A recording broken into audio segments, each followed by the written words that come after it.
Viewer discretion is advised. This presentation details a real-life homicide case and contains descriptions of violence and crime scenes that may be disturbing to some individuals. Why would a killer place his victims side by side, in a pose of eternal rest, under a lone crabapple tree? Why would he tear up their secret love letters, scattering the pieces between them like morbid confetti? And why, after committing a double murder, would he carefully place the man's calling card at his feet, as if to formally introduce the dead to the world? These aren't the actions of a simple robbery gone wrong. This is a message, a performance, a puzzle left in a field on a quiet country lane. And for 100 years, America has been trying to solve it. This was the crime that defined an era, a story of sex, lies, and murder in the heart of polite society. A crime that, to this day, has never officially been solved. It all began on September 16, 1922.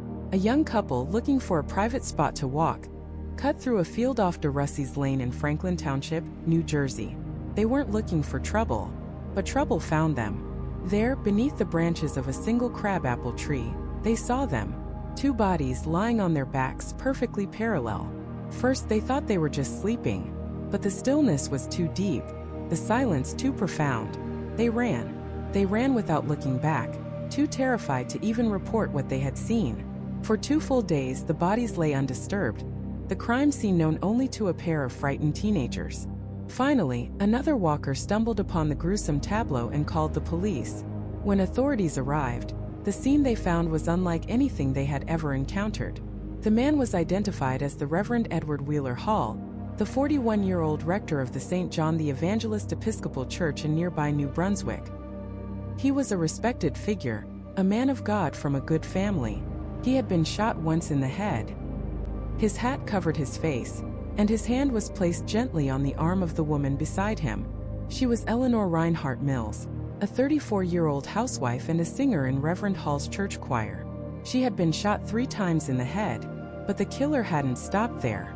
In an act of unspeakable rage, her throat had been slashed from ear to ear, so deeply that her head was almost severed. Her larynx and tongue had been cut out and discarded.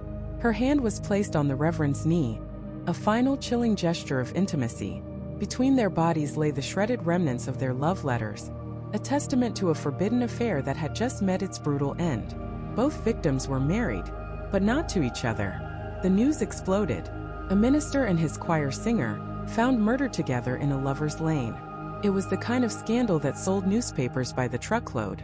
And in the Roaring Twenties, a new kind of journalism was just taking flight, the tabloid. Reporters descended on New Brunswick like vultures, turning a local tragedy into a national obsession. The crime scene itself became a tourist attraction. In the critical hours and days after the discovery, thousands of people trampled through the field. They picked up the scattered letter fragments as souvenirs. They stripped the crabapple tree of its bark. They pocketed bullets they found in the dirt. Any chance of preserving evidence was obliterated in a frenzy of morbid curiosity, egged on by a press hungry for every last salacious detail. The investigation was a circus from the very beginning. But through the chaos, a handful of key players emerged from the shadows, each with a potential motive, each with secrets to hide. First, there was the Reverend's wife, Frances Noel Stevens Hall. She was not just a minister's wife. She was a Stevens, a member of one of New Jersey's wealthiest and most eccentric families, with deep ties to the Johnson & Johnson fortune. She was older than her husband, known to be controlling, and deeply conscious of her family's social standing. An affair conducted by her husband wasn't just a betrayal. It was a public humiliation of the highest order. When police first questioned her, she claimed her husband had left the house that night to check on a call from Mrs. Mills about a church matter. She said she didn't worry when he didn't come home.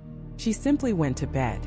Then there was Eleanor's husband, James Mills, a quiet, unassuming man who worked as a janitor at the very church where his wife sang and the Reverend preached. He was a man of few words, often in the background, but he was undoubtedly aware of the rumors swirling around his wife and her pastor. He was the wronged husband, the man whose honor had been slighted. Had he finally snapped? He told police he had waited up for his wife, dozing in a chair until the early hours of the morning before finally going to bed alone, assuming she had decided to stay with a relative. But the cast of characters gets stranger still.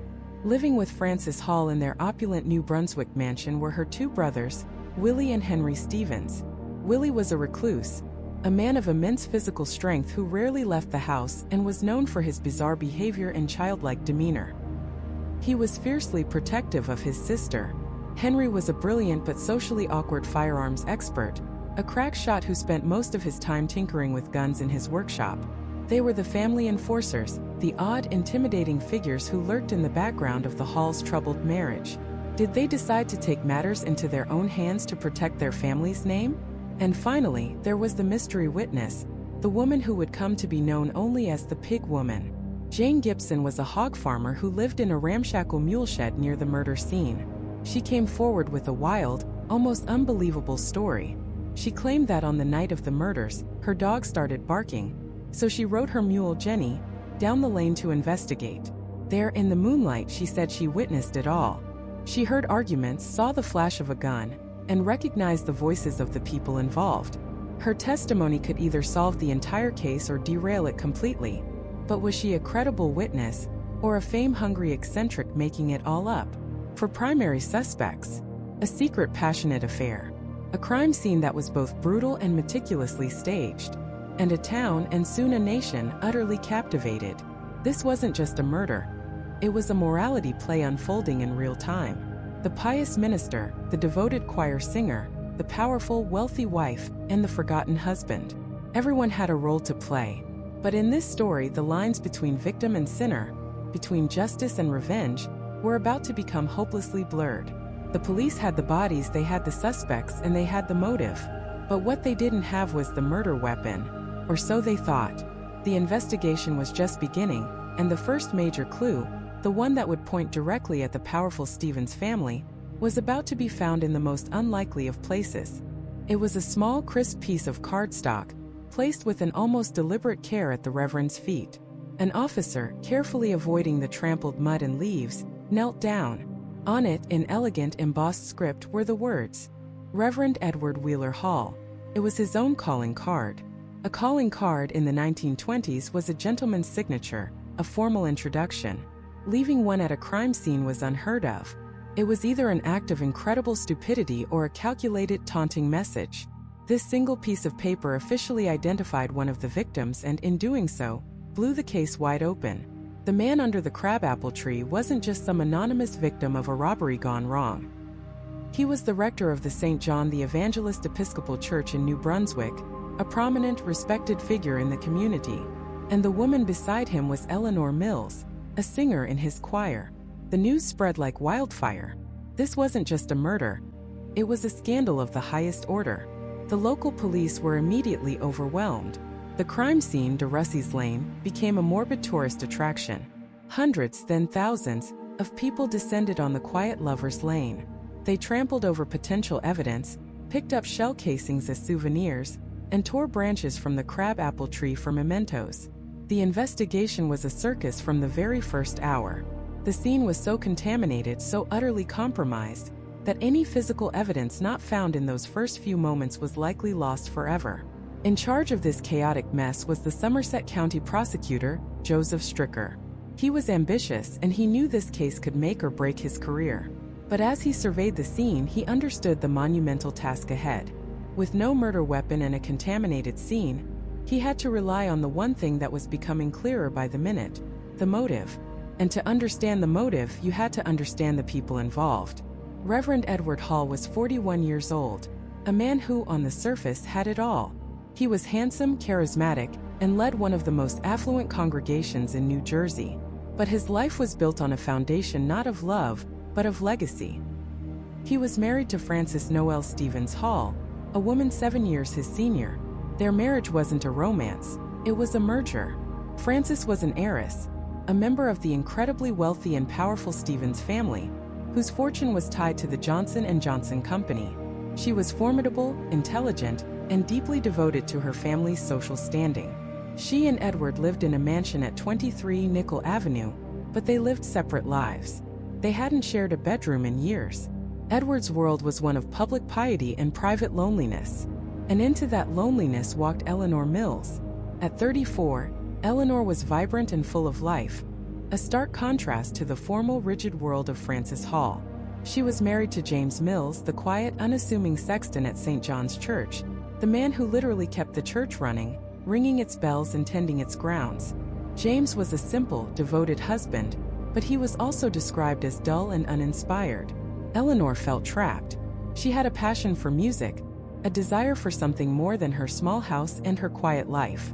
She found that something more in the arms of her pastor, Edward Hall. Their affair had been an open secret in the church community for years. They would meet for choir practice and their eyes would linger. They would take long charity calls together in the countryside. They were careless, emboldened by Edward's position and the polite society that would rather look the other way than acknowledge such an ugly scandal. But now, with their bodies lying cold in a field, looking the other way was no longer an option. And the proof of their passion was about to be unearthed. Investigators, searching Eleanor Mills's home, found a box hidden away. Inside was a trove of love letters, dozens of them, passionate, soaring, and incredibly damning letters written by Edward Hall to his beloved choir singer. They weren't just friendly notes. They were the words of a man utterly consumed by a forbidden love. He called her his gypsy queen, his priestess of the wood. He wrote, "I want to crush you to me. I want you to be a part of me. You are mine, all mine." In one letter he drew a picture of a temple, a sacred place for their love, writing, "This is our church where we worship and our religion is love." This discovery changed everything. It provided the classic timeless motive, a crime of passion. The theory was simple. Someone discovered the affair and in a fit of jealous rage, exacted a terrible revenge. The question was who? The first person the police looked at was the wronged husband, James Mills. Could this quiet, mild-mannered man have snapped? He had a solid alibi. He was at home all night, but alibis could be broken. He seemed genuinely devastated, a broken man who had lost his wife. But was it an act? Investigators grilled him for hours, but his story never wavered. He claimed he knew nothing of the affair, that he believed his wife and the Reverend were simply friends. While the police were focused on James Mills, the county coroner was performing the autopsies, and what he found was chilling. The details of the murders were far more brutal than anyone had imagined. Reverend Hall had been shot once, a single .32 caliber bullet fired into the right side of his head, just above his ear. It was a clean, efficient kill. But the attack on Eleanor Mills was something else entirely. It was personal. It was savage. She had been shot 3 times in the head. And then the killer had taken a knife and slashed her throat from ear to ear, so violently that her windpipe and jugular vein were severed. As a final gruesome act of desecration, the killer had cut out her tongue and larynx and placed them on the ground beside her neck. This wasn't just murder. This was a mutilation. It was a message. The choir singer had been silenced permanently. This level of rage, this specific symbolic violence, made the police rethink everything. A jealous husband might shoot his wife and her lover. But would he perform such a ritualistic mutilation? The focus began to shift away from the heartbroken James Mills and toward that grand house on Nickel Avenue. It shifted to the powerful, stoic woman who had just been made a widow, Frances Stevens Hall. When told of her husband's murder, Frances's reaction was strange. There were no tears. There was no hysterical outburst of grief. She was calm, composed, almost unnervingly so. Her primary concern seemed to be not for her dead husband, but for the reputation of the family. She was less a grieving widow and more a corporate executive managing a public relations crisis. And she wasn't alone in that house. Living with her were her 2 brothers, Willie and Henry Stevens. Willie was eccentric, a large, socially awkward man often described as having the mind of a child. He was known for his strange habits and his complete financial dependence on his sister. He was a fixture in the house, always there, always watching. Henry was a former world-class marksman, a crack shot with a rifle. He was more worldly than Willie, but fiercely protective of the family name. Suddenly, the police had a new set of suspects. A wealthy, influential wife who showed no grief. An eccentric, oddball brother-in-law who was always lurking in the background. And another brother-in-law who happened to be an expert with firearms. The love letters proved the motive. The autopsy proved the rage. And now, all eyes were turning to the Stevens family. But accusing them was one thing. Proving it would be another. They were not just suspects. They were pillars of the community, insulated by a wall of money and power unlike anything the local police had ever encountered. The investigation was no longer just about finding a killer. It was about whether justice could ever touch the untouchable. The first wall the investigators hit was the front door of the Hall mansion. It wasn't just a door. It was a portal into another world. A world of old money, of quiet, imposing luxury that seemed to suck the sound out of the air. When Somerset County detectives arrived to inform Mrs. Frances Stevens Hall that her husband had been found, murdered, they were prepared for tears, for hysterics, for collapse. They were not prepared for what they got. Frances, a tall, imposing woman dressed in fine, dark clothing, received them in a formal parlor. She listened to the news, the horrific details of her husband's death, with an unnerving, almost glacial composure. There was no screaming, no fainting. Her expression barely flickered. Her first question wasn't, "Who did this?" or "Why?" It was a quiet, measured query about the arrangements. Her primary concern, it seemed, was the potential for scandal. She told the officers that her husband hadn't come home the night of the 14th, but she hadn't been worried. He often stayed late in New York City, she explained, sometimes for days at a time. It was a plausible, almost dismissive explanation. But as the detectives stood there, in that cold, silent room, they felt a chill that had nothing to do with the weather. This wasn't the reaction of a grieving widow. It was the reaction of a CEO handling a public relations crisis. And then they met the brothers. Willie Stevens, Frances's older brother, was a character straight out of a Gothic novel. A large, shambling man with a reputation for being eccentric. He'd been a bit of a local legend for years, known for his bizarre behavior and his constant companion, a massive street Bernard. He was a former fireman who lived with his sister and brother-in-law in the mansion, a man of considerable wealth but seemingly little purpose. When questioned, Willie was a whirlwind of contradictions. He offered up strange, rambling theories. He seemed genuinely flustered, but not necessarily by grief. He famously told one reporter with a bizarre sort of pride that when he heard the news, he just cried and cried like a big fat blubbering baby. It was a strange, almost performative display of emotion that felt completely out of sync with his sister's icy calm. And then there was Henry Stevens, the other brother. If Willie was the strange, loud wild card, Henry was his opposite. Quiet, watchful, and deadly serious. Henry was a retired exhibition marksman, a man who could supposedly shoot the fuzz off a peach at 50 yards. He was known to carry a pistol with him at all times. He said little to the investigators, but his presence loomed large. He was the protector, the enforcer, the silent threat in the corner of the room. So you have the scene. A stoic, emotionless wife, a bizarre, blubbering brother, and a quiet, watchful brother who happens to be an expert marksman. The police were looking for a crime of passion, but the emotional temperature in the Hall mansion was near absolute zero. It was deeply, profoundly unsettling. The contrast couldn't have been more stark when they visited the home of James Mills, Eleanor's husband. The news didn't just break him, it shattered him. James was the church sexton, a quiet, unassuming man who lived in the shadow of his vibrant, popular wife. When the police told him what had happened, he collapsed into uncontrollable sobs. His grief was raw, real, and painful to watch. He told them everything. He knew about the affair. He'd known for years. He'd confronted Eleanor about it, begged her to stop seeing Reverend Hall, but she had refused. He admitted he'd even followed them on occasion, watching them meet, his heart breaking a little more each time. He was a man utterly defeated by love and loss. He had an alibi for the night of the murder. He was at home, and his neighbors confirmed it. Detectives looked at this weeping, broken man and saw a victim, not a killer. His pain was the missing piece from the puzzle at the Hall mansion. It was the emotion they had been expecting, the human reaction to an inhuman act. And its presence in the Mills house only made its absence in the Hall house feel that much more sinister. While the families reacted in their own ways, the medical examiner was uncovering the brutal truths of the crime itself. The autopsies confirmed what the investigators already suspected. This was a calculated, vicious execution.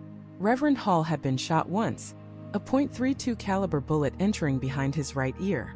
Eleanor Mills had been shot 3 times in the head, also with a .32 caliber weapon, but the killer hadn't stopped there. After she was dead, her throat had been cut from ear to ear, so deeply that it severed her jugular vein and windpipe. It was a wound of pure rage, an act of personal venomous hatred. The coroner also found that her tongue had been cut out.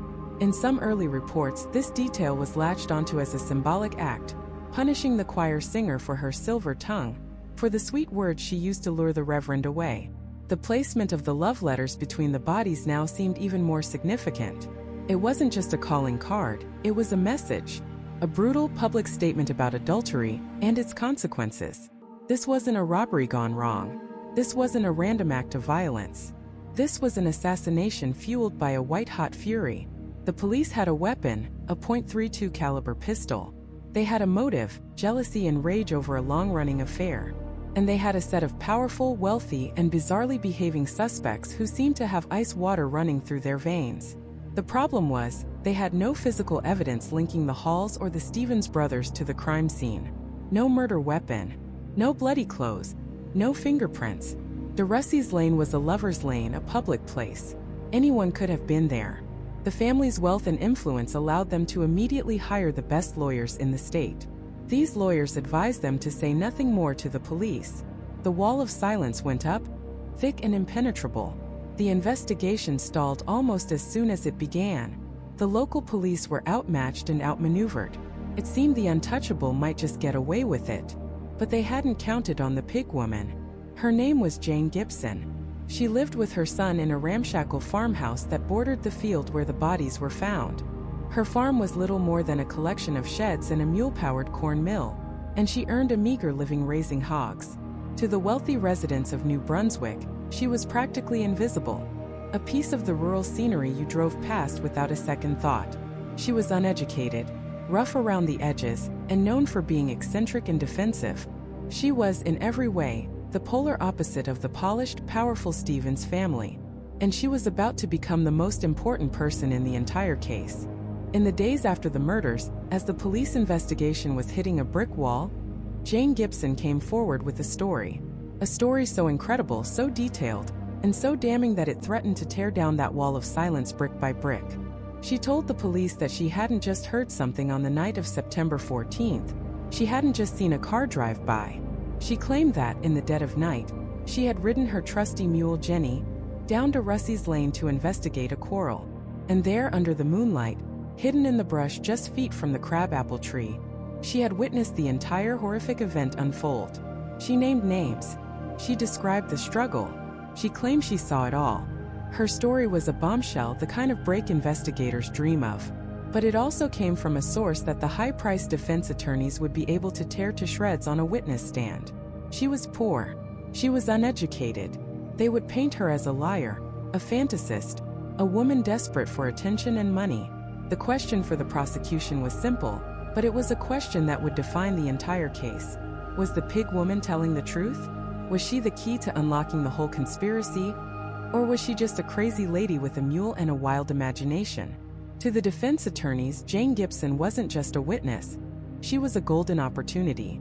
A chance to turn the prosecution's star player into their biggest liability.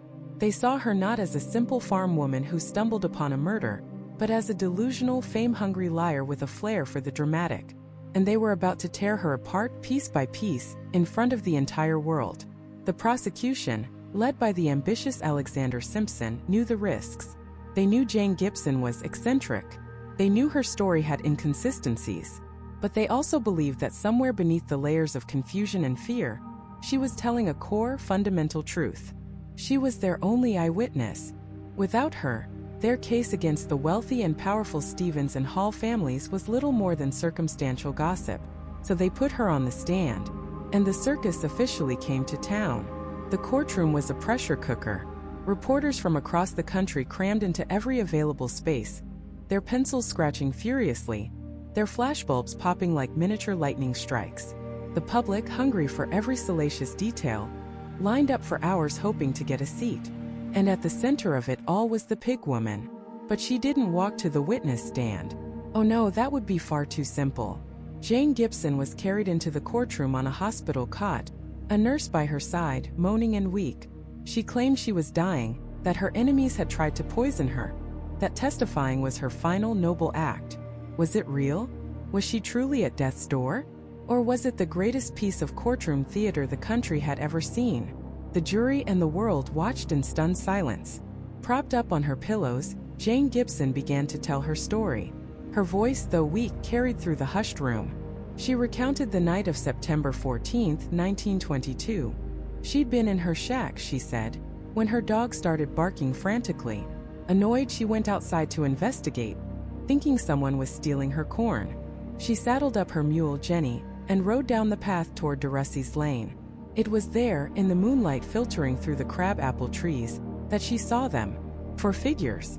A man and a woman standing near a car. And 2 other figures, one of whom she described as a big woman, standing nearby. She heard arguing. She couldn't make out all the words, but she heard the first woman cry out, "Henry!" in a pleading tone. Then a gunshot. A flash of light. The woman screamed. Then another shot. And another. And another. Silence. She watched in terror as the figures moved around the bodies on the ground. She saw a light like a flashlight, bobbing in the darkness. She heard one of them say something about letters. Fearing she'd be discovered, she kicked her mule and fled back to her shack, her heart pounding in her chest. It was a blockbuster story. A direct eyewitness account placing 4 people at the scene of the crime. If the jury believed her, the case was over. But that was a very, very big if. When it was the defense's turn, their lead attorney, a sharp-tongued lawyer named Henry Stevens, no relation to the suspects, approached the witness caught not with sympathy, but with a scalpel. He wasn't there to comfort a sick woman. He was there to perform a public autopsy on her credibility. He started slowly, picking at the small things. Why did she wait so long to come forward? She claimed she was afraid. Why had her story changed in the 4 years since the murders? She said her memory was getting clearer. But the defense framed it as a story she was inventing and refining over time. He pointed out that on the night of the murders, there was barely any moonlight. How could she have seen anything with such clarity? She insisted she saw what she saw. Then he went for the jugular. He brought up her background, her poverty, her supposed feuds with her neighbors. He painted a picture of a lonely, resentful woman, desperate for attention. He suggested the newspapers had offered her money, that this whole testimony was a performance for profit. He asked her point blank if she was a liar. She denied it, her voice trembling with either indignation or fear. The cross-examination was brutal, lasting for days. At one point, Gibson collapsed on the stand, and the court had to adjourn. The prosecution cried foul, accusing the defense of bullying a dying woman. The defense fired back that she was faking her illness for sympathy. The newspapers had a field day. Headlines screamed, "Pig woman faints under grilling," and defense brand star witness a faker. The defense even brought in their own witnesses to discredit her. A neighbor testified that Jane Gibson was a known storyteller who couldn't be trusted. Another claimed her dog, the one that supposedly started barking, was old and barely made a sound. They even questioned the existence of her mule, Jenny, as if the entire foundation of her story was a fantasy. But the most bizarre and damaging moment came when the defense decided to test her story in the most literal way possible. They convinced the judge to move the entire trial. The judge, the jury, the lawyers, the defendants, and the press, out to the scene of the crime on Durussey's Lane. And they brought Jane Gibson with them, still on her cot. Under the gray November sky, they reenacted the night of the murder. They positioned people where Gibson said she saw them. They set off flashbulbs to simulate the gunshots. And they asked her over and over to point out exactly where she was, what she saw, how she could possibly have identified anyone from that distance in the dark through the trees. It was a spectacle of the highest order. The wealthy defendants, Frances Hall and her brothers, stood there in their fine coats, watching as this poor farm woman, lying on a stretcher in a muddy field, tried to convince a jury that she saw them commit murder. The scene itself was a powerful argument for the defense. Just seemed so improbable. And her story did start to fray under the pressure. Details she had been certain about in the courtroom suddenly became hazy in the field. The distances seemed longer, the trees thicker. Her son-in-law, Raymond Schneider, who had initially backed up her account of hearing a commotion that night, began to waver under cross-examination, admitting he might have been mistaken, or that he was just trying to support his mother-in-law. His testimony, meant to be the one piece of corroboration, crumbled into dust. The prosecution's case was hanging by a thread. And that thread was Jane Gibson. They had banked everything on her. They had presented her as the key that would unlock the whole mystery. But after the defense was done with her, the key looked bent and broken. The jury was left with an impossible choice. Was this a brave, sick woman telling the truth about a horrific crime she witnessed? A truth so dangerous that someone had tried to silence her with poison? Or was she a pathological liar? A fantasist who saw a national tragedy as her one ticket to fame and fortune? Performing the role of a lifetime from a hospital bed? The defense had battered Jane Gibson, painting her as a deluded fame-seeker. Her testimony, once the prosecution's silver bullet, now looked tarnished, maybe even fake. But as the defense lawyers celebrated their brutal cross-examination, they had no idea that the prosecution was about to pivot. They were about to unveil a piece of physical evidence they believed was unshakable. A single small item found at the scene that didn't belong to the victims. A personal calling card, left neatly at the Reverend's feet, that they claimed belonged to a member of the Hall family. And it was about to blow the case wide open all over again. The name on the card was William Stevens. To the investigators, it was like a signed confession. William, known to everyone as Willie, was the brother of the grieving widow, Frances Noel Stevens Hall. He lived with her and the Reverend in their mansion on Old Farm Road. Suddenly, the crime wasn't some random act of violence by a stranger in the dark. The circle of suspicion had snapped shut, right around the Reverend's own home. The police now had a theory, a neat and tidy one that the public could easily understand. This was a family affair. A crime of passion, jealousy, and revenge, carried out by the very people who publicly mourned the victim. The focus of the entire investigation pivoted. The grieving widow was now the prime suspect. Frances Hall, 52 years old, a woman of considerable wealth and social standing, was suddenly seen in a new sinister light. Was her public composure a sign of cold-hearted guilt? Was her piety a mask for a vengeful fury? The papers began to paint a picture of a woman scorned, a wife who discovered her husband's long-running affair and decided to end it in the most permanent way possible. The motive seemed obvious: humiliation. The quiet, respected wife of a prominent clergyman, made a fool of by his affair with a choir singer, a woman of a lower social class. For a woman like Frances Hall, public image was everything. Perhaps losing that was a fate worse than death. And she wouldn't have acted alone. The calling card pointed directly to her brother, Willie Stevens. Willie was different. He was a character straight out of a Gothic novel. A hulking, awkward man who lived in the shadow of his accomplished siblings. He was known around town as an eccentric, a recluse who spent his days tinkering with gadgets and his nights firing his collection of pistols in the basement of the Hall mansion. He wore shabby clothes, had a strange, shuffling gait, and rarely spoke to anyone. He was the perfect oddball, the kind of person neighbors whisper about. To the police, he was the muscle, the loyal, slightly unhinged brother who would do anything for his sister. The calling card at the scene? They figured it must have fallen out of his pocket during the chaos of the murder. A clumsy mistake by a clumsy man. Then there was the other brother, Henry Stevens, a former professional marksman, a crack shot who had once traveled with shooting exhibitions. If you needed someone shot with precision in the dead of night, Henry was your man. He was fiercely protective of his sister Frances. He was the cool, calculating head to Willie's bumbling strangeness. The prosecution's theory began to solidify. Frances was the mastermind, driven by jealousy. Henry was the triggerman, using his expert skills. And Willie was the accomplice, the lookout, the brute force. The three of them, bound by blood and a dark secret, allegedly lured Edward and Eleanor to DeRussey's Lane, confronted them and executed them. The theory was compelling. It was dramatic. It sold newspapers by the truckload. Armed with this narrative and Willie's calling card, Somerset County Prosecutor Joseph Stricker felt he had enough. He convened a grand jury. The public was transfixed. This was it. The society wife, the crack shot, and the weirdo brother were going to face justice. The testimony began. Friends, neighbors, and police officers were called to the stand. The evidence was laid out. The affair, the whispers, the anonymous letters. And of course the calling card. It was the centerpiece of the prosecution's case. The tangible link between the Hall family and the two bodies under the crabapple tree. But as the days turned into weeks, the case started to look less like a slam dunk and more like a house of cards. The evidence was almost entirely circumstantial. There was no murder weapon. There were no eyewitnesses. There were no bloody clothes. Francis, Willie, and Henry had alibis, albeit alibis provided by each other and their household staff, hardly impartial witnesses. And the calling card? The defense had an explanation. They argued it could have been planted. Or perhaps the Reverend had it. Maybe he was planning to meet with Willie later and had his card in his pocket. It was plausible enough to create doubt.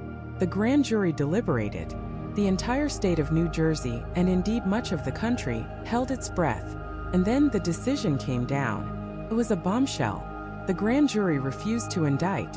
They found there was not enough evidence to formally charge Francis Hall, Willie Stevens, or Henry Stevens with the murders. They were free to go. The public was outraged. A cover-up. That was the cry from every street corner. The Halls were too rich, too powerful. Their money and influence had bought their freedom. The local prosecutor was decried as incompetent or worse, corrupt. The case that had seemed so close to being solved had just collapsed into a heap of unanswered questions and public fury. The investigation was officially at a dead end. For 4 long years, the file on the Hall Mills murders gathered dust. The lovers lay in their graves, their killers unpunished. The story faded from the front pages, replaced by news of prohibition, jazz, and a soaring stock market. It seemed the crime of the century would become one of its greatest unsolved mysteries. But a story this good doesn't just die. It hibernates. And the person who would reawaken it wasn't a cop or a prosecutor, but a newspaper editor. Arthur Brisbane, the legendary editor of the New York Daily Mirror, a sensational tabloid owned by William Randolph Hearst, saw an opportunity.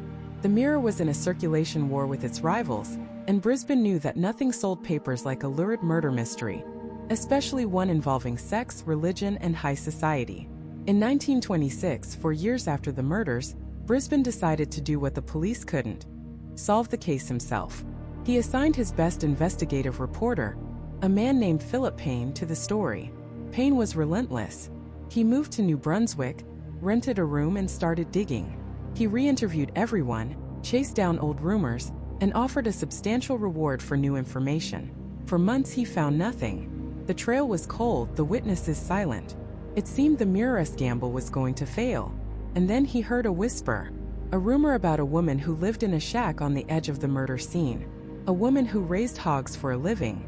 A woman the locals called the Pig Woman. Her name was Jane Gibson, and she had a story to tell. A story she had been too afraid to tell the police 4 years earlier. On the night of September 14, 1922, she claimed her dog started barking uncontrollably. Annoyed, she put on her boots, grabbed a lantern, and saddled her mule, Jenny. She rode toward DeRussey's Lane to see what the commotion was about. What she claimed to have seen and heard that night, hidden in the cornfields just yards from the crabapple tree, would not only resurrect the case from its grave, it would ignite a legal and media firestorm unlike anything America had ever seen. She said she was there. She said she saw it all. And she was ready to name the names of the people she saw standing over the bodies in the pale moonlight. Her name was Jane Gibson, and the world would come to know her by a far less flattering title: the Pig Woman. She was a farmer, living a hardscrabble life on a small plot of land that bordered the old Phillips farm, just a stone's throw from DeRussey's Lane. For 4 long years she had held her tongue, terrified for her life. But now, with a new prosecutor sniffing around the cold case and a tabloid newspaper dangling a life-changing amount of money, the dam of her silence was about to break. Her story, when it finally came, was a cinematic nightmare whispered from a sickbed. She told investigators that on the night of September 14, 1922, her dog started barking uncontrollably. Annoyed, she left her shack and headed toward the cornfield to see what was causing the commotion. Her mule Jenny was also agitated. In the distance, through the crisp night air, she heard voices arguing. She crept closer, using the rows of corn and the sparse trees for cover. Under the glow of a full moon, she saw a car parked near the crabapple tree. 4 figures were standing there. 3 men and 1 woman. She recognized one of the voices immediately. It was Mrs. Francis Hall. Jane Gibson knew her by sight. She'd seen her around town. She said Mrs. Hall was shouting, "I've given you everything, and this is how you repay me." A man's voice, which she identified as Reverend Hall's, tried to calm her down. But the argument escalated. Gibson claimed she heard another woman's voice, soft and pleading, which she assumed was Eleanor Mills. Then a different voice, a man's voice she didn't recognize, yelled out something coarse, something ugly about what should be done to a woman like Mrs. Mills. Suddenly a flash, a gunshot, then another, and another. A woman screamed. Gibson said she saw a body fall to the ground, then the other body. She was frozen in terror. As the figures moved over the fallen lovers, one of them shone a flashlight, its beam cutting a sharp circle in the darkness. It was then, in that brief, terrifying illumination, that she saw their faces. She saw Frances Hall, the Reverend's wife. She saw Willie Stevens, Mrs. Hall's eccentric, bumbling brother. And she saw Henry Stevens, the expert marksman, the other brother. A fourth person, a man she couldn't identify, was also there. She watched in horror as they appeared to arrange the bodies, as one of them took out a knife. Overwhelmed by what she was witnessing, she stumbled. A twig snapped under her foot. The figures froze. The flashlight beam swung in her direction, sweeping across the field. She dropped to the ground, her heart pounding in her chest, and crawled away as fast as she could. On her way back to her shack, she lost a moccasin in her panicked retreat, a detail the police could never verify. This was the story. A bombshell dropped directly onto the smoldering embers of a 4-year-old case, causing an inferno. The newspapers, especially the Hearthstone New York Daily Mirror, went into a feeding frenzy. They didn't just report on Jane Gibson. They created her. They plastered her face across the front page, dubbing her the Pig Woman, a nickname that was both demeaning and unforgettable. It painted a perfect, irresistible picture for the public. The humble, earthy, working-class woman against the wealthy, arrogant, high-society aristocrats. She was the star witness, the key that could unlock the whole mystery, and the tabloids were going to milk it for every last drop of ink. Reporters swarmed her ramshackle farm. They took pictures of her with her pigs, with her mule Jenny, propped up in her sickbed looking frail and tormented. They paid for her medical care, paid for her food, and paid for exclusive rights to her story, effectively placing her under their protection and control. She became a prisoner of her own testimony, a national celebrity born from a midnight horror. But almost as soon as her story broke, the questions started. And they were serious questions. Why wait 4 years to come forward? Gibson's answer was simple: fear. She claimed that in the days following the murder, she was visited by a menacing, unidentified man who warned her to keep her mouth shut. She said her dog was poisoned. Her cornfield was mysteriously set on fire. She believed the powerful Hall and Stevens families would stop at nothing to ensure her silence. She was, in her own words, scared to death. Her credibility was also a major issue. She was known around town as eccentric, a teller of tall tales. Her health was failing. She was suffering from cancer, and many of her interviews were given while she was bedridden and likely medicated. Could her memory be trusted? Was she confusing dreams with reality? Or, more cynically, was she a brilliant opportunist, seeing a chance to secure a financial windfall from the tabloid press in her final days? The defense attorneys for the Hall and Stevens families certainly thought so. They immediately began painting her as a fantasist, a liar for profit, a mentally unstable woman whose testimony was worth less than the dirt on her farm. Furthermore, her story had inconsistencies. The details would shift with each telling. The exact words she heard, the number of gunshots, the sequence of events, it was never quite the same twice. The prosecution had a huge problem. Their entire case now rested on the word of a single, highly impeachable witness. A witness who claimed she could identify faces in the dark from over 500 feet away.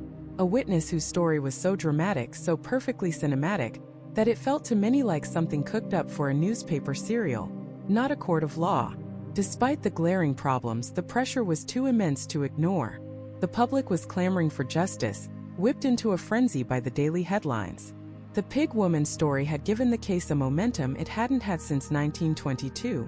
The new special prosecutor, Alexander Simpson, saw his chance. He had a witness, flawed yes, but a witness nonetheless, who was willing to point a finger directly at the prime suspects. It was enough. In the summer of 1926, 4 years after the bodies were discovered under the crabapple tree, the gears of justice began to grind into motion once more. Based almost entirely on the sensational, uncorroborated testimony of Jane Gibson, grand jury indictments were handed down. On July 28, 1926, The police arrived at the stately mansion at 23 Nickel Avenue. They arrested a stunned Frances Hall. They then moved on to arrest her two brothers, the oddball Willie Stevens and the stoic Henry Stevens. A cousin, Henry de la Bruyere Carpenter, was also indicted, believed by some to be the mysterious fourth man at the scene. The elite of New Brunswick were publicly accused of brutal, cold-blooded murder. They were fingerprinted, photographed, and charged. The story was no longer just about a secret love affair and a provincial mystery. It was now a full-blown class war, set to play out on the biggest stage imaginable. A murder trial. The battle lines were drawn. On one side, the immense wealth, power, and social standing of one of New Jersey's most prominent families, backed by a team of the most expensive lawyers money could buy. On the other, the wild, unshakable testimony of a dying pig farmer from the wrong side of the tracks.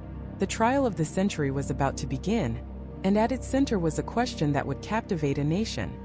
Was Jane Gibson a courageous teller of a horrific truth, or the most audacious liar in American history? November 1926. The Somerset County Courthouse in Somerville, New Jersey, wasn't just a hall of justice. It was the biggest stage in America. Every seat was filled. Reporters from across the country and even from London packed the press gallery, their telegraph keys ready to click out every salacious detail to a public hungry for drama. The air was thick with anticipation, the scent of wool coats, perfume, and nervous sweat.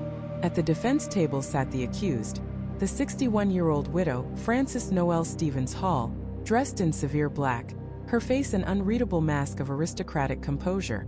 Beside her were her two brothers, Henry and Willie Stevens.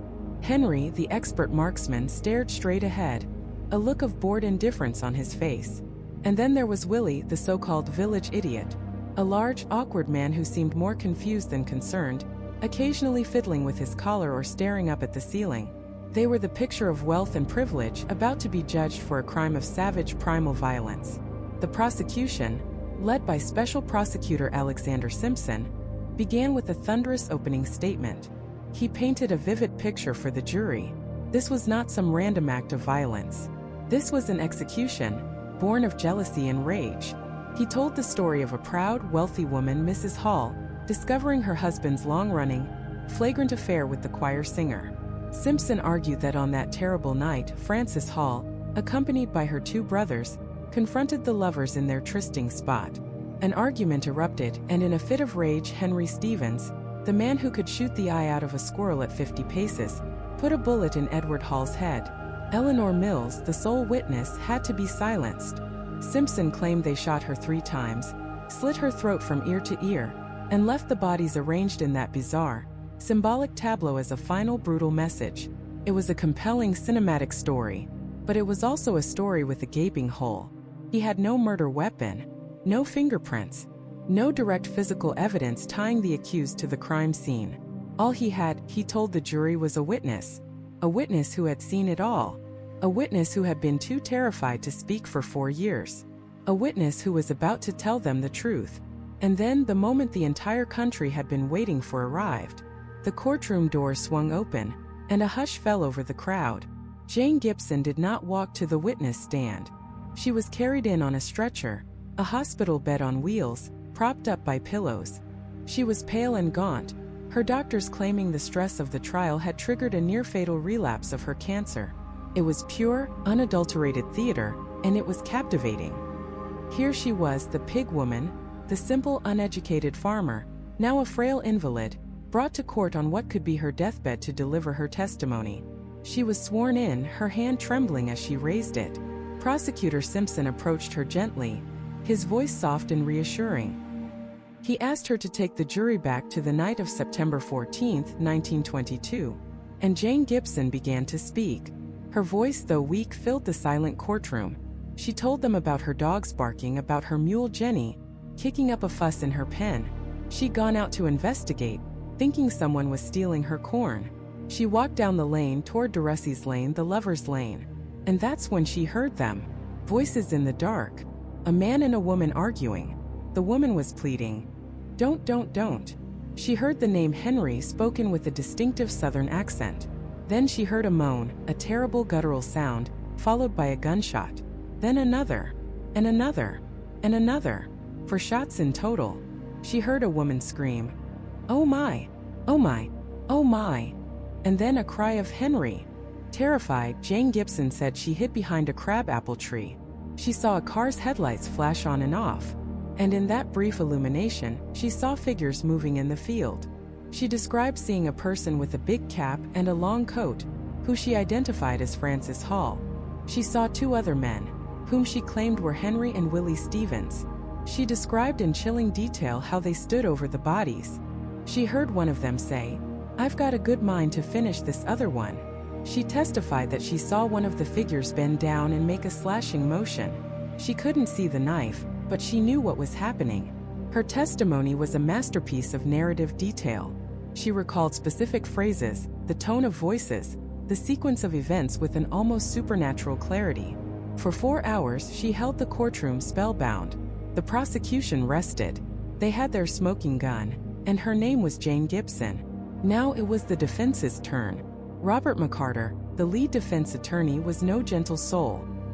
He was a brilliant, ruthless lawyer, and he rose to cross-examine the woman on the stretcher with a look of utter contempt. His strategy was simple: to prove that Jane Gibson was not a courageous witness, but a pathological liar motivated by greed and a desperate craving for attention. He began his assault not with a roar, but with a series of quiet, surgical questions. He asked her why she waited 4 years to tell this incredibly detailed story. She claimed she was afraid that the powerful Hall and Stevens families would harm her. McCarter scoffed. "If you were so afraid," he asked, "why did you talk to reporters in 1922? Why did you give statements to the police?" He then produced her original statements from 1922, and he began to pick her new story apart piece by piece. In 1922, she said she heard 1 gunshot. Now she said she heard 4. In 1922, she never mentioned hearing the name Henry. Now it was a central part of her testimony. In 1922, she described the figures in the field as indistinct shadows. Now she could identify them as the 3 people sitting at the defense table. Over and over, McCarter hammered the inconsistencies, his voice rising with each contradiction. "Were you lying then, Mrs. Gibson, or are you lying now?" he thundered. Then he went for the jugular money. He produced contracts showing that Jane Gibson and her daughter had been paid thousands of dollars by the New York Daily Mirror, the tabloid newspaper that had resurrected the case. They were being paid for her story, a story that became more detailed and more damning with every payment. He portrayed her not as a concerned citizen, but as a paid performer, an actress giving the performance of a lifetime from her hospital bed. He questioned her senses. How could she, a woman in her 50s, see so clearly on a moonless night, from a distance of over 500 feet, through trees and brush? How could she remember exact phrases verbatim 4 years after the fact? He made her sound less like a witness and more like a psychic. But McCarter saved his most devastating blow for last. He produced a transcript of Jane Gibson's secret testimony to a grand jury just a few weeks prior. He read her own words back to her, his voice dripping with sarcasm. In that testimony under oath, when asked if she could identify the people she saw in the field that night, Jane Gibson had said, and I quote, "I could not." The words hung in the air. The courtroom erupted. Here, in her own sworn testimony, given just weeks before the trial, she admitted she couldn't identify anyone. Yet now on the stand, she was pointing her finger directly at Francis Hall and her brothers. McCarter stared at the woman on the stretcher. He asked her point blank to explain the contradiction. Jane Gibson for the first time seemed to falter. She claimed she was confused, that she was sick, that she didn't understand the question at the time. But the damage was done. The prosecution's star witness, the very foundation of their entire case, had been exposed as, at best, a confused and unreliable narrator, and at worst, a perjurer who had lied under oath. The woman who had held the court spellbound with her dramatic tale was now trapped in a web of her own conflicting stories. Alexander Simpson's cinematic narrative was unraveling before his eyes. As Jane Gibson was wheeled out of the courtroom, the question on everyone's mind was no longer just whether she was telling the truth. It was whether the prosecution had anything left at all. With the prosecution's star witness gone, a vacuum of silence and shock filled the Somerville courthouse. But a vacuum is always filled, and in this case it was filled by the thunderous voice of the defense. The stage no longer belonged to the flamboyant showman. Alexander Simpson. It now belonged to a different kind of legal titan, Robert H. McCarter. McCarter wasn't a performer. He was a wrecking ball of logic and aristocratic indignation. He carried himself not with the flair of a prosecutor chasing headlines, but with the cold fury of a man defending his own class against what he saw as a baseless, vulgar attack. As he rose to address the jury, he didn't just challenge the state's evidence. He challenged the very premise of the trial itself. He painted a picture of a grieving widow and her devoted brothers, pillars of their community, dragged from their quiet lives 4 years after a tragedy, all for the sake of a newspaper circulation war. This wasn't a pursuit of justice, he argued. It was a public lynching fueled by yellow journalism and the ravings of a woman who lived with pigs. The prosecution, he thundered, had built its case on a foundation of gossip, rumor, and perjured testimony. And now he was going to dismantle it brick by brick. The defense strategy was a masterclass in creating reasonable doubt. They didn't need to prove who did kill the rector and the choir singer. They only needed to prove that the state couldn't be absolutely certain it was their clients. And they started with the defendants themselves. First, there was Willie Stevens. The prosecution and the press had painted him as a simple-minded, bumbling giant, a man easily led and capable of brutish violence. The defense, however, presented a completely different portrait. They didn't hide his eccentricities, they embraced them. They brought witnesses to the stand who described Willie as a gentle, harmless soul. A man-child perhaps, but not a monster. Yes, he was obsessed with fire departments, spending his days polishing equipment and chasing after fire engines. But was that the mark of a killer, or just a peculiar, innocent hobby? They described his meticulous bookkeeping, his love for his family, his quiet, unassuming nature. The Willie Stevens the defense presented was a man who couldn't sweat a fly, let alone participate in a cold-blooded, double homicide. The jury started to see not a hulking accomplice, but a strange, slightly sad man caught in a nightmare he couldn't possibly comprehend. The caricature of the village idiot began to fade, replaced by a picture of a victim. Then there was Frances Stevens Hall. Throughout the entire ordeal, she had been a portrait of stoic composure. While the prosecution paraded witnesses who spoke of her husband's blatant affair, she sat impassively, her face a mask of dignified sorrow. The state wanted the jury to see a woman scorned, a jealous wife driven to murderous rage. But her defense attorney, Robert McCarter, presented her as a woman of unshakable faith and immense self-control. He argued her composure wasn't the coldness of a killer, but the grace of a devout Episcopalian lady enduring an unspeakable humiliation. Would a woman of her standing, of her deep religious conviction, truly orchestrate such a brutal, messy crime? Seemed unthinkable. She was, in their telling, the wronged party, the true victim of her husband's sins, now being victimized a second time by a desperate and overzealous state. Her silence in the courtroom became her most powerful weapon. It spoke of class, of breeding, of a private grief that was above the grubby spectacle unfolding around her. And Henry Stevens, the third defendant? The defense portrayed him as the responsible older brother, a man of business and impeccable reputation, whose only crime was standing by his family. The prosecution had tried to suggest he was the cold, calculating planner of the murder, but they had no evidence to back it up beyond his family ties. McCarter made him seem almost peripheral, a respectable man swept up in the hysteria simply because of his last name. With the characters of the defendants successfully reframed, the defense turned its cannons on the physical evidence. They started with the infamous calling card, the one bearing Edward Hall's name found at the feet of Eleanor Mills. The prosecution had presented it as a taunting, symbolic gesture left by the killers. A calling card for death. The defense ridiculed this notion as pure melodrama. They brought in their own experts who argued it was far more likely the card had simply fallen from Hall's wallet during a struggle, or even as he lay on the ground. They pointed out that in 1922, investigators had barely considered it significant. Why, 4 years later, had it suddenly become the sinister centerpiece of the state's case? Because the defense argued the state had nothing else. Next, they attacked the ballistics. The prosecution had suggested the bullets came from a .32 caliber pistol, and that Henry Stevens owned such a weapon. But the defense brought in a parade of their own firearms experts, who testified that the bullets were so damaged it was impossible to definitively link them to any specific gun. They sowed confusion and doubt, turning a seemingly straightforward piece of evidence into a messy technical debate that left the jury's head spinning. One expert said one thing, another said the complete opposite. Who were they to believe? That uncertainty was precisely what the defense wanted. Then they went after the autopsies. They savaged the original 1922 examination as a botched, incompetent job performed in a funeral home, not a proper morgue. They highlighted every inconsistency, every failure to preserve evidence. As for the second autopsy, performed after the bodies were exhumed in 1926, McCarter painted it as a ghoulish, desperate stunt. He argued that after 4 years in the ground, any evidence was hopelessly contaminated and unreliable. He brought in medical experts who testified that determining the time of death so long after the fact was pure guesswork, and that the state's conclusions about the wounds were speculative at best. They transformed the state's scientific evidence from a smoking gun into a cloud of smoke. Finally, the defense took on the motive: jealousy, family honor. McCarter scoffed at the idea.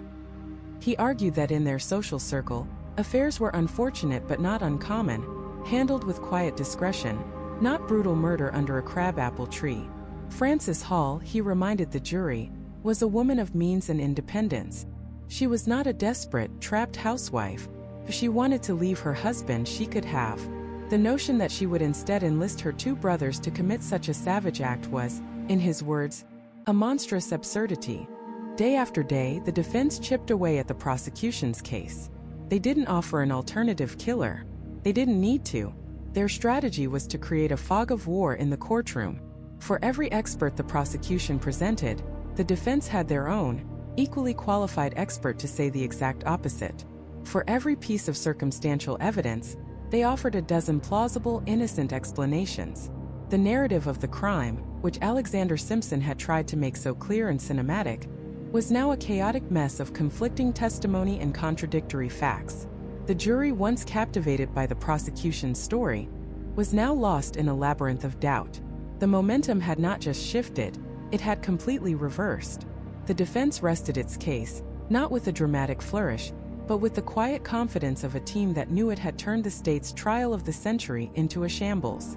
The question was no longer whether the prosecution could convince the jury that the defendants were guilty. The question was whether they had proven anything at all. The air in the Somerville courthouse was thick with 4 years of rumor and a month of spectacle. Now it was time for the lawyers to perform their final act. Special Prosecutor Alexander Simpson rose to face the jury. His case was in tatters, his star witness a national laughingstock, and his evidence almost non-existent. But Simpson was a showman, and he had one last show to give. He began not with facts but with fire.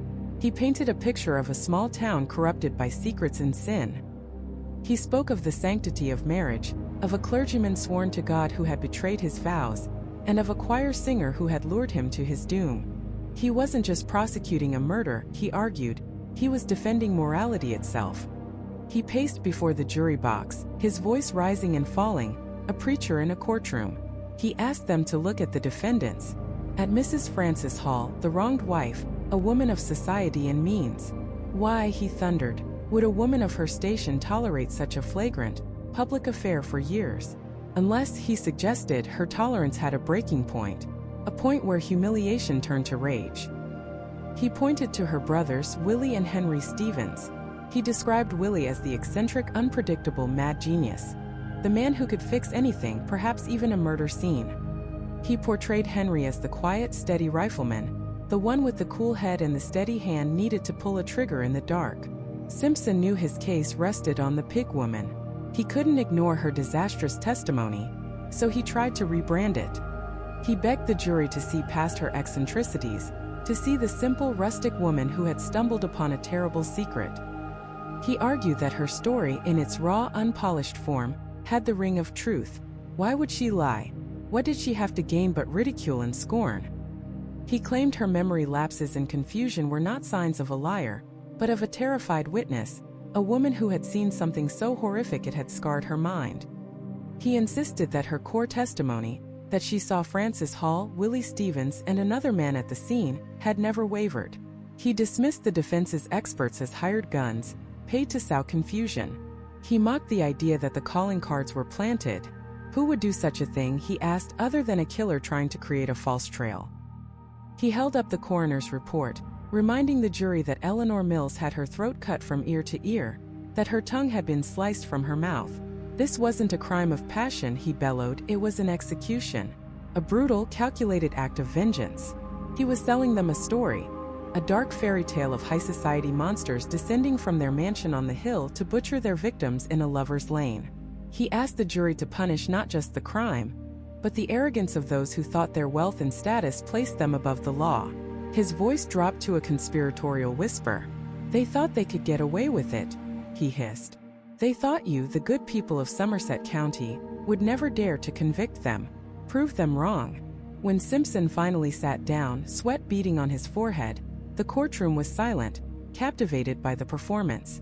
Then Robert McCarter, the lead defense attorney, rose to his feet. He was the opposite of Simpson. Where Simpson was fire and brimstone, McCarter was ice and steel. He didn't pace or shout. He stood calmly, almost academically, and began to dismantle the state's case brick by brick. He started with the state's motive: humiliation, rage. He turned to the jury.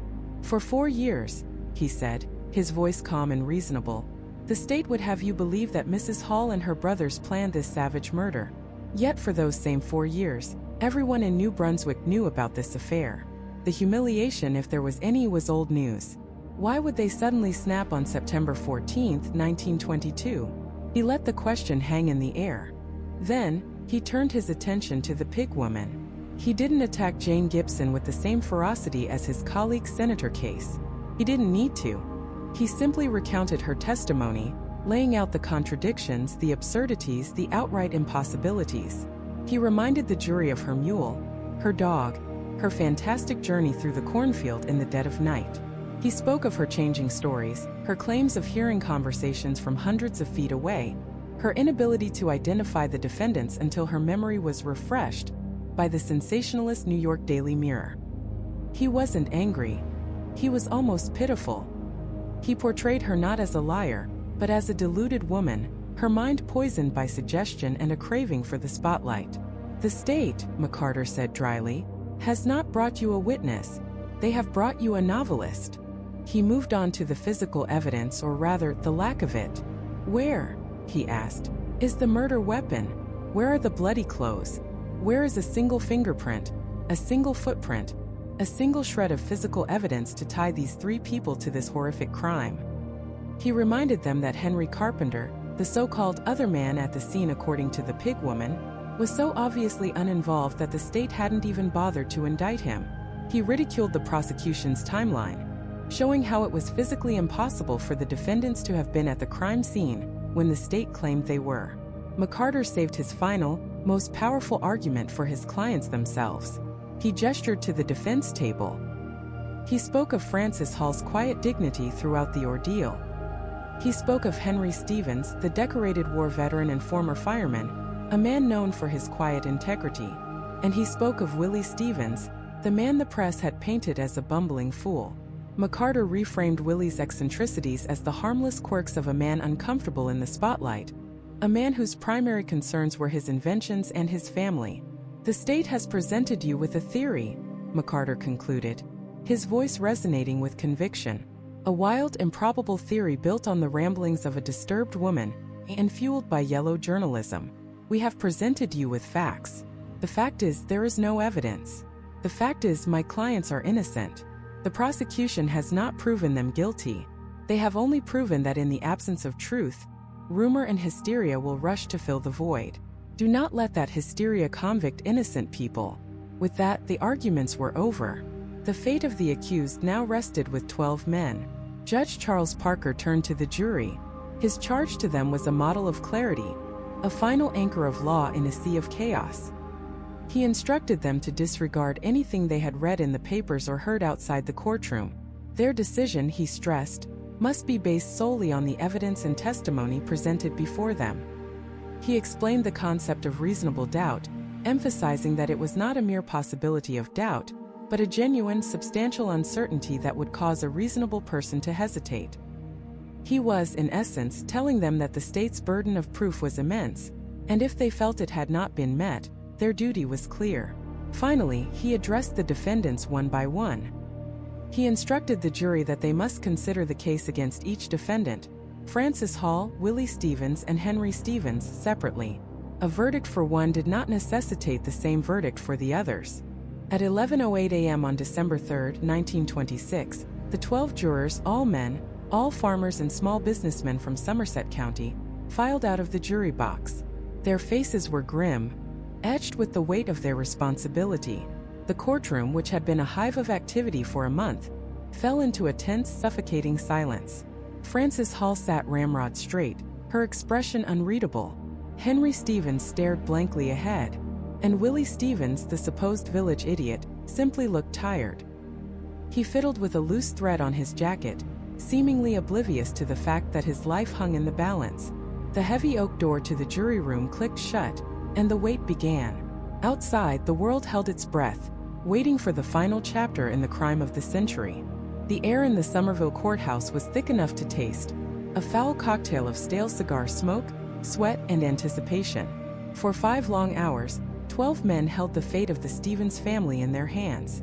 Reporters, their notebooks filled with frantic scribbles, passed the time by placing bets on the outcome. Would it be the electric chair? Or would the immense wealth and power of the Stevens Carpenter clan once again prove that some people were simply above the law? The crowd buzzed with rumors. Some said the jury was deadlocked. Others swore they heard shouting from behind the heavy oak door. Then a stir. The bailiff emerged, his face an unreadable mask, and announced the jury had reached a verdict. A wave of motion rippled through the courtroom as people craned their necks, scrambling for a better view. The defendants were brought back in. Frances Noel Stevens Hall, ever the stoic matriarch, walked with a steady, almost regal gait, her eyes fixed forward. Henry Stevens, the quiet fisherman, looked pale but resolute. And then there was Willie, who seemed more interested in a loose thread on his cuff than in the verdict that would decide his life. He adjusted his spectacles, a picture of detached curiosity. The jury filed back into the box, their faces grim, deliberately avoiding any eye contact with the accused. The foreman, a man named Charles Smith, clutched a slip of paper in his trembling hand. The court clerk's voice boomed through the sudden deafening silence. "Mr. Foreman, has the jury reached a verdict?" Smith stood, cleared his throat, and in a voice barely above a whisper said, "We have." "And what is your verdict on the defendant, Mrs. Frances Stevens Hall?" The world seemed to stop. Every breath was held. The foreman unfolded the paper. "Not guilty." A gasp, then an explosion of sound. Reporters bolted for the doors, desperate to be the first to the telegraph wires. Frances Hall's composure finally broke. She collapsed into her chair, her face in her hands, her body shaking with silent sobs. "And on the defendant, Henry Stevens?" "Not guilty." Henry nodded slowly, a single deliberate motion. He reached over and placed a hand on his sister's shoulder. "And on the defendant, William Stevens?" "Not guilty." Willie looked up, a faint, almost quizzical smile on his face, as if he'd just been told a mildly interesting piece of trivia. The spectacle was over. The state, with all its resources, with its star witness and its sensational theories, had failed. The jury, it turned out, simply could not bring themselves to believe the rambling, contradictory, and deeply bizarre testimony of the pig woman. Her story was the linchpin of the prosecution's case, and when that pin was pulled, the entire structure came crashing down. They couldn't convict 3 prominent citizens based on the word of a mule-driving farmer, with a history of mental instability, and a flair for the dramatic. The defendants were mobbed by well-wishers. Frances, composed once more, gave a brief statement to the press, her voice dripping with practiced grace. "I knew we would be acquitted," she said. "We are innocent, and I have had faith in American justice." Willie, when asked for his thoughts, simply beamed and said, "I'm thinking of biting a piece of chocolate." And with that, they were swept away, back to their mansion on College Avenue free. But what of Jane Gibson, the pig woman? Her moment in the spotlight had ended in humiliation. She was branded a liar, a fantasist, a perjurer. She and her family were ostracized. She retreated from the world, her health failing, her spirit broken. For years she lived in seclusion, a local pariah. Then in 1930, as she lay on her deathbed, she supposedly gave a final confession to a visitor, reaffirming everything she had said on the stand. She claimed she told the truth, that she saw what she saw, and that the Stevens family were murderers. But it was too late. Nobody was listening anymore. She died a tragic, forgotten figure, her name forever a punchline in the annals of American crime. Frances Hall returned to her life of quiet luxury, but the shadow of de Russey's Lane never truly left her. She became a recluse, rarely leaving her New Brunswick home. The whispers followed her everywhere. She dedicated her life to charity, perhaps as a form of penance, but she could never buy back her reputation. When she died in 1942, she left the bulk of her massive fortune, the equivalent of tens of millions of dollars today, to her church. The very church where her husband had preached, and from where he had snuck away for his trysts with Eleanor Mills. Henry Stevens, the supposed triggerman, faded back into the obscurity he so clearly craved. He returned to his simple life of fishing and fixing things, a man of few words to the very end. He never spoke of the trial again. And Willie, eccentric, brilliant, baffling Willie Stevens, remained a source of fascination. He lived out his days in the family mansion with his sister Frances, a constant, peculiar presence. He never married. He never held a steady job. He was, until his death, simply Willie, the man who couldn't be bothered to lie, who ate 6 donuts for breakfast, and who may or may not have been a killer. His innocence wasn't born of evidence, but of absurdity. No one on that jury could imagine this strange, childlike man committing such a brutal and passionate crime. The case was officially closed, but the murders of Edward Hall and Eleanor Mills were never solved. The acquittals didn't mean the defendants were innocent. They only meant the state couldn't prove their guilt beyond a reasonable doubt. And so the questions remained, hanging in the air for a century. If Frances and her brothers didn't do it, who did? The initial theory of a Ku Klux Klan execution, a punishment for an adulterous minister, was quickly dismissed but never fully disproven. The Klan was active in New Jersey at the time, and their brand of violent moral vigilantism fit the strange ritualistic nature of the crime scene. Or was it a crime of passion from another party entirely? A jealous husband, a spurned lover we never knew about? The investigation was so myopic, so focused on the wife from the very beginning, that other potential leads were trampled and lost in the initial chaos. But most people always came back to the family.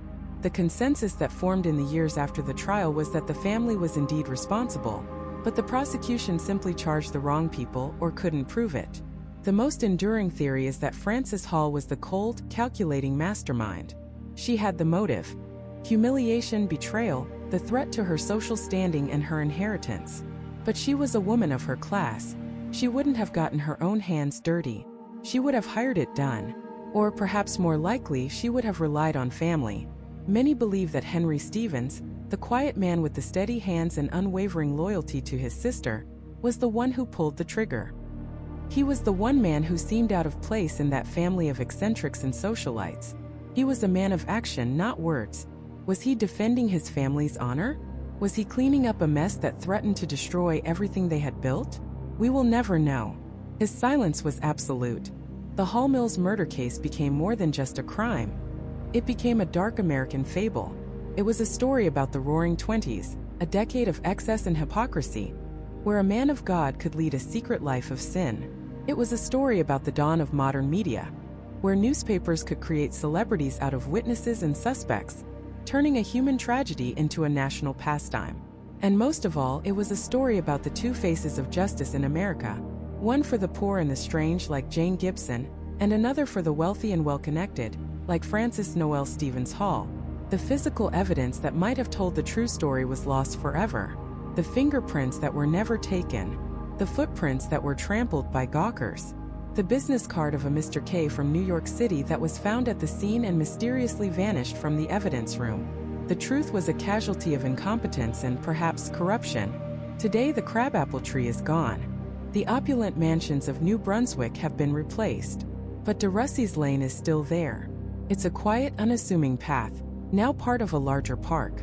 But if you walk it on a cool September evening, it's hard not to feel a chill. It's hard not to picture the two lovers meeting in secret, their whispered words carried on the breeze. And it's hard not to imagine the final terrifying moments of their lives. The love letters were burned, the bodies were returned to the earth, and the secrets of that night were buried along with them. The crime of the century left behind no convictions, no confessions, no answers. It left only the ghosts of a pastor and a choir singer, and a single haunting question mark that has endured for 100 years.